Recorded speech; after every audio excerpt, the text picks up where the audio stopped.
Hello, everyone, and thanks for joining us for this edition of Making Sense, where we sit down with experts to not only address what's happening in the world of finance, but also the steps all of us should be taking to make sure we can make well-informed decisions when it comes to our money and our bottom lines. We want to thank all of you for joining us, and we want to remind you if you have any questions or comments during this segment, feel free to leave them in the comments, and we will do our very best to get to as many as we can.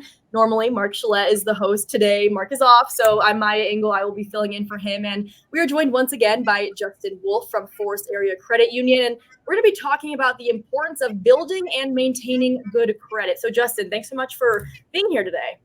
Yeah, love connecting with the viewers every week or every 2 weeks here. It's been fun. Absolutely. Well, my first question, Justin, is how can I establish credit if I have no credit history? Getting started sometimes in anything can be one of the toughest steps to take, but that's just it. Get started. But then, of course, the question is, well, how do I get started, right? Reach out to a trusted advisor. Our viewers have heard this from us in other segments on other topics, but reach out to a trusted advisor. Talk to your bank or credit union or your financial institution. If you have a mentor in your life, parents, friends, relatives that you can ask advice, reach out to them and get their input too. And then make a plan for yourself. Really to establish credit. A credit report is this history that follows you along in your financial life. So to take that first step, you actually have to get it created. And that really starts with establishing a borrowing relationship somewhere. Now, typically on our credit report, that borrowing relationship needs to be with a financial institution or a creditor that reports to one of the three major credit bureaus that we use in the United States. So these are your banks, your credit unions, your finance companies, credit card companies, and the mortgage companies. The list can go on a little bit. But it's important to know that not everything reports on to your credit report. That comes with a little asterisk too that I might get to later. But one things that young people often start out with might be a cellular telephone plan. And that is not a creditor necessarily in terms of what reports on your financial credit report activity. So you might have a relationship with a cellular phone provider, but that's not going to build credit. You really need to look at that credit card, that automobile loan, that unsecured loan, things like that to get that credit score and that credit history started. And sometimes that very first account that's going to report to the bureau, you're going to need a little help maybe getting that. And that's why I say, talk to a trusted advisor at your bank or credit union, talk to family and friends, and get feedback from them on what's worked well for them. And you already mentioned a couple of practices. This might be a little repetitive, but what are maybe some other good practices for building credit from scratch? Again, you just get started. But there's also a lot of us out here in the market that are ready, willing, and able to help. We have at the credit union, and I know many of our credit unions and banks right here in our northern Michigan area have credit builder programs. These financial institutions have programs built and designed to help people get started. A lot of times we start with small, simple loans.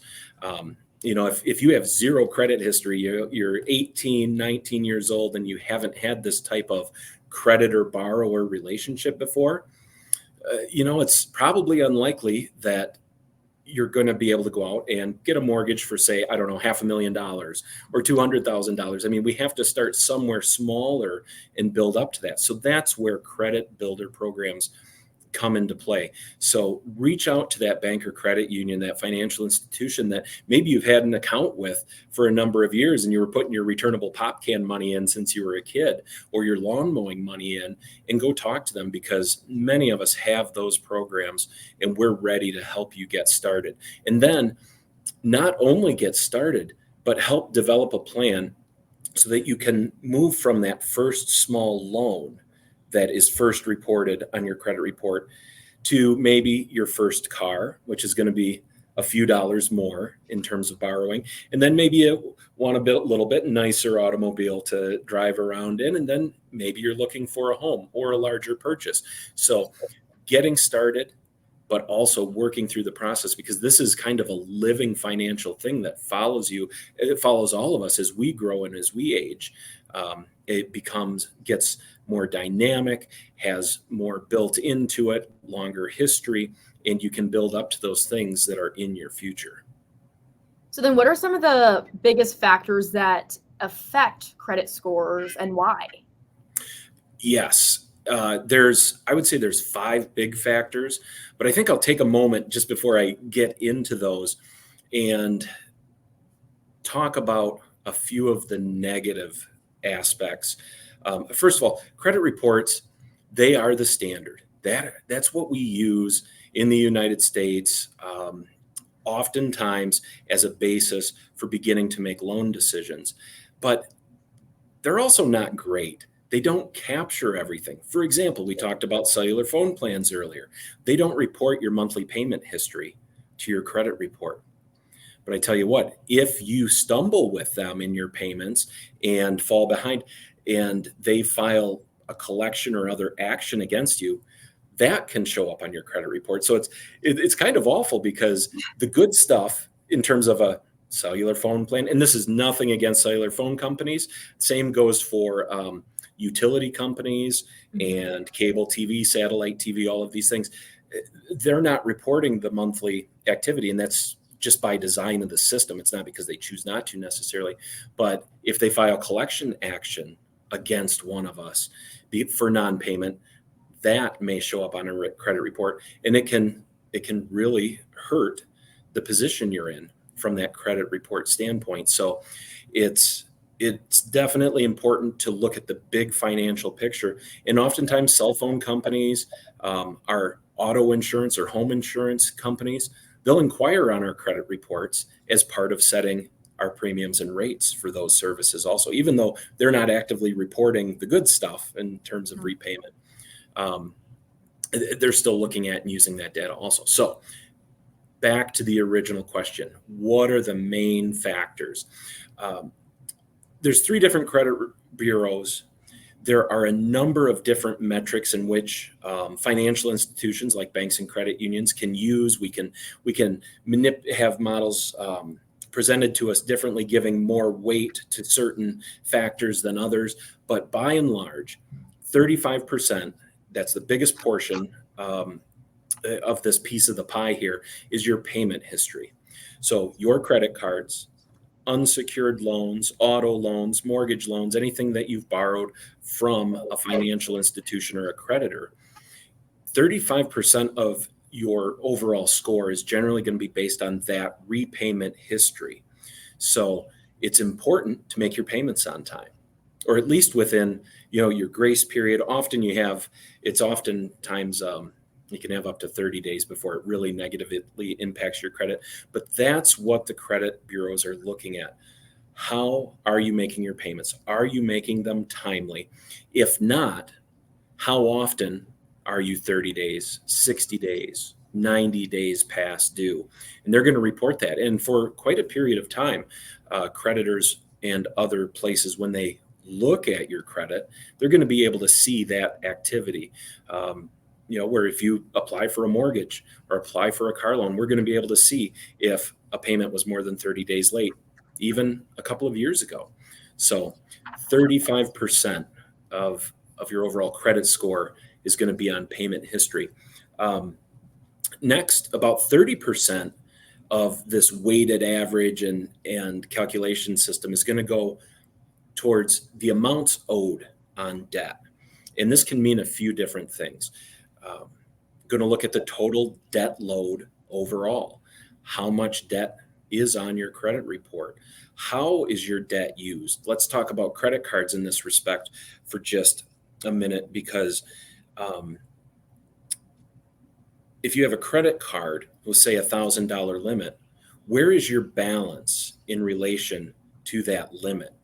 If you're always running $1,000 balance against $1,000 limit, or $999, so on and so forth, against this $1,000 limit, that is going to impact your score in a negative way, more so than if your balance in relation to the limit is lower.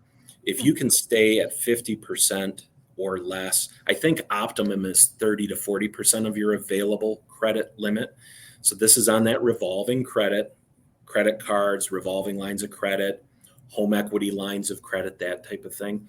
30% of the overall weighting in this credit report is going to focus on those things, as well as the total amount of debt that's on your report. Next in line is, and it accounts for about 15% of the score, is the length of credit history. You could have, we often refer to them as trade lines, and that's anything that's showing on your credit report. But how long have you had it? It means one thing if you've had it for multiple years versus if this is new credit, if this is something that you've made 6 payments on. If you're in a credit builder program and if you've got just 2 or 3 payments on it, it's not going to have as much of an impact as once you maybe get that first auto loan or have carried that first credit builder loan out for about 12 months.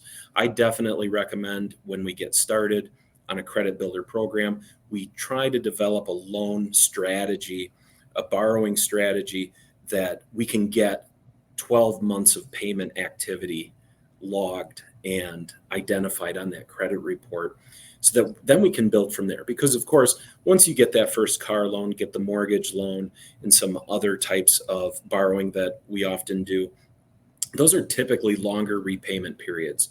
So as your credit depth grows, you're going to be building that longevity in that credit, and that's going to help you out and account for about 15% of the total. New credit accounts for about 10% of this overall scoring system. If you open too much new credit, too many new cards, too many new car loans, all this stuff, that can drag your score down. So they definitely look at how many new credit lines, credit trades, loans do you have. It's a warning signal. One new account, it's not going to hurt you too bad. But if you have multiple, that could be a warning sign to a creditor that somebody's maybe headed towards becoming overextended in their overall credit life. So definitely something to look at. I'll take a moment here to say, use them. They often come with great benefits, but store and retail credit cards. Mm-hmm. Go to a box store, they often have their store branded credit card. They offer you a discount, so much off, whatever the perk is to get that card. And sometimes those cards can be incredibly convenient. But oftentimes we might have one of our members that comes in and we're looking over their credit report with them, and they back to school shopping might be a great example. Maybe somebody opens 3 or 4 new store credit cards just because all of the deals were there, and it can have a little bit of a draw on your score there, accounting for 10% when they look at that overall score. So something to think about. Not saying don't do it, but just be careful with it and cognizant of it. And then finally, another 10%, the credit bureaus look at the types of credit you have in use. It's good to be diversified. If all of your credit history is just with credit cards or it's just in an auto loan, that can be good. But as you build your credit depth, as you move through life and your financial life, having a little bit of exposure in each of those areas, if you need debt and you need credit, it's good to be a little bit diversified and have different types of credit on your report. Mm-hmm. So then going off of that, and again, this might be a little repetitive because you just gave a lot of very good, important information, but how can I maintain good credit score once I've established it? I tell you what, keep an eye on it. Think about it. Make it part of your financial plan. If we encourage everybody to operate off a budget and have a plan for their finances. Include your credit report as part of that. There's numerous credit monitoring agencies out there that offer services. Some are free, some are not. Many creditors, banks, credit unions, credit card companies will make your credit score available to you to see in their online platforms every month. Not going to get full data on that, but at least you can see what's going on. I do strongly encourage evaluating different types of credit monitoring agencies and services so that you can keep an eye on things. You can put blocks on your credit. Because identity theft is a big thing, right? We've already had a few segments on fraud related items. And if something's going on that you don't know about, it could tank your credit and you might not even be aware of it. So you need to have some warning signals and in place to help you with that. Also, if you're not thinking about it, sometimes we miss payments or we get new credit and we forget to set up an automatic payment or we forget to make that first payment. So keeping an eye on that is very important. And there is we as consumers are allowed to get a credit report at no cost and with no penalty against our credit, because the more our credit is pulled by creditors, that can have an impact on our credit as well. That's available out there. I don't have the website off the top of my head. It's so I'll reserve that till later and maybe share it in some comments. But there is a way. Check with your financial institution. They generally have that information right at their fingertips, where you can inquire on your credit. You can review the payment history. You can review the accounts that are on there. And if there's something that you don't feel is accurate, you can inquire on it. You can dispute it, and you can work towards making sure that your good credit history isn't dragged through the mud because of something that was missed or that was reported inaccurately. Sure. And Justin, what are some common mistakes to avoid that could damage credit? Really keeping that plan, working your budget, not letting some of those things that we can tend to forget about or not worry about. Utility companies, again, those things that maybe don't always report to your credit, but if you get in a bad spot with that provider, it could end up hurting you in the long run. The other item is, again, those credit inquiries. If you're shopping for cars, it can be really easy to go look at a bunch of cars and maybe even get involved in some of the paperwork with all of these cars. And, if you're going from one place to another and every place is inquiring on your credit, that can really start to drag things down. But the bottom line is make your payments on time and keep an eye on it so that when something does look out of place, you can address it. And more importantly, sit down with your bank or credit union, your financial advisor, and ask them to go through your credit report with you. You can get that free report once a year. If a creditor is pulling your report for a transaction that you're doing, ask them to share with you the content of that report so that you can review it for accuracy and just make sure that there's nothing there that needs to be addressed. So can you only check your credit report once a year, or how often should you do that? Well, you can only check the full detail once a year, but that's where these credit monitoring services come into play. They do the good companies that are out there. I'm sure a lot of people can think of the names that they've heard, but always check, do your due diligence, look into them, ask your financial institution their opinion on credit monitoring services. Many of us offer our own credit monitoring services or are partnered with some of the very good ones so that we can pass that opportunity on to our members, our customers. But that's where that regular tracking and alerts come in. I mean, it's so nice when you can get a text message alert or however you set up to be contacted that somebody's pulled your credit. And I mean, that's, unless you're out applying for lots of store cards or buying cars and houses every day, it's usually not that many. So it's nice to get those heads up and double check what's going on. They also give you updated credit scores, tell you what's influencing your credit, all of those things. There's some really great tools out there now that you can use to keep a regular eye on it. And then what impact does closing a credit card account have on credit score? So it can be good and bad. First of all, if you have multiple credit cards out there, you could have all of this credit these credit limits that you're not using, well, that's available debt, and creditors are going to look at that like, oh, what if they borrow all of that tomorrow? So I would encourage our viewers to consider how much that available credit they want to sit on out there. But anytime you close a credit card or a trade line, it could have a little bit of a couple point negative effect on your score.